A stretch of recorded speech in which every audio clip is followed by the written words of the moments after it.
Bonsoir, un nouveau point de situation. D'abord à l'hôpital. En gériatrie, sur le site de l'ancien hôpital Sainte-Marie, il n'y a pas de patients Covid, c'est une bonne nouvelle. À Rochecourbe, un résident de Rochecourbe est fiévreux, cela mérite évidemment attention. À Sainte-Anne, il n'y a pas non plus de résidents Covid, c'est aussi une bonne nouvelle.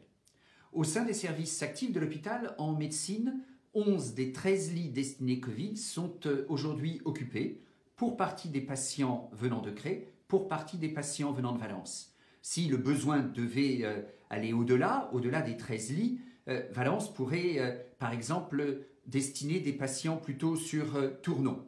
Et s'il fallait plus de 13 lits à Cré, nous en avons la marge, soit au sein du service de médecine, soit en transformant des lits de chirurgie ambulatoire.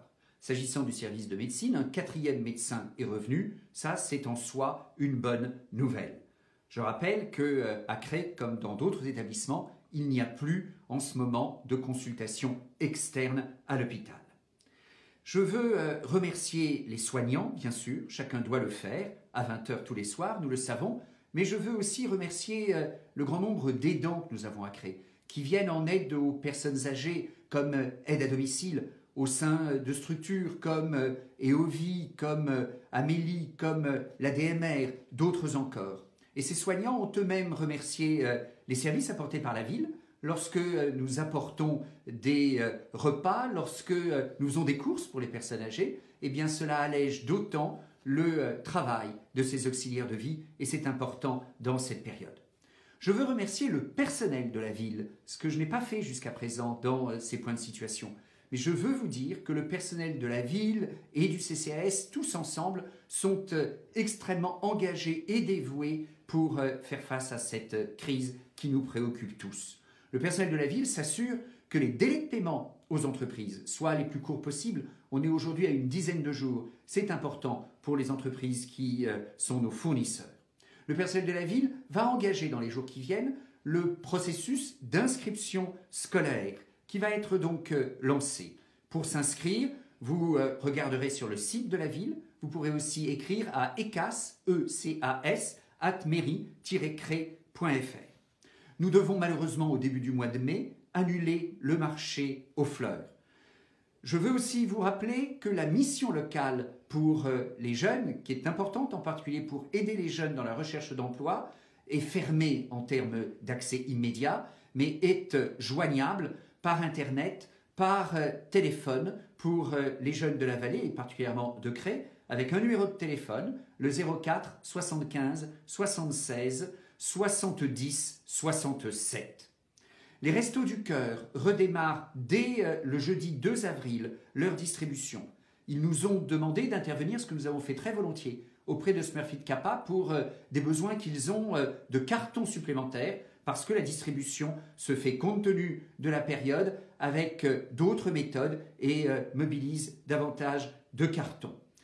Nous remercions donc Smurfit Kappa à cette occasion. Le marché, samedi 4 avril, sera de nouveau ouvert sur le Champ de Mars, dans des conditions de sécurité très strictes, avec une vingtaine de stands et un principe d'alternance, puisqu'il y a près d'une cinquantaine de forains qui souhaitaient pouvoir vendre leurs produits sur le marché de Cré. Il n'y en aura que 20-25 chaque semaine, et donc ça alternera. Un groupe de forains une semaine, un autre groupe de forains une autre semaine, de manière complémentaire évidemment. La sécurité sera une règle essentielle et je rappelle que le marché n'est pas un endroit pour se réunir. Actuellement, les réunions, ça se fait par téléphone, en audioconférence, ça ne se fait pas sur le marché, ça ne se fait pas sur la place publique. Les commerçants sont dans une situation difficile. La ville est à leur écoute, nous sommes à votre écoute. Nous savons que vous vivez des moments particulièrement difficiles. Nous avons prévu avec Audrey Corneille une audioconférence à laquelle vous serez tous conviés le 9 avril pour faire à la fois le point sur la situation de crise et pour aussi, parce qu'il faut le faire, commencer de réfléchir entre nous sur les mesures d'après-crise, les initiatives que nous pouvons prendre à votre service et pour le commerce crétois.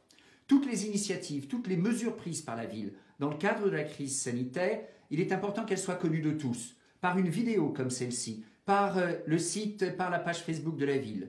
Mais il est aussi important qu'il y ait un document papier disponible pour tous. Et nous allons donc préparer pour la semaine prochaine un bulletin municipal spécial crise qui sera disponible dès le milieu de la semaine prochaine. Je vous rappelle enfin que la plateforme Solidaire est à votre disposition sur Facebook pour ceux qui veulent aider, qui ont besoin d'être aidés et ceux qui proposent de partager. Oui, réunissons-nous par les moyens de communication modernes. Réunissons-nous sur Facebook, sur ce groupe solidaire, mais je vous le rappelle, car il faut le rappeler, hélas, ce n'est pas respecté par tous, pas de réunion sur la voie publique en ce moment. Car nous devons tous ensemble partager un message, protégeons-nous, et s'il vous plaît encore, protégez-vous, prenez soin de vous.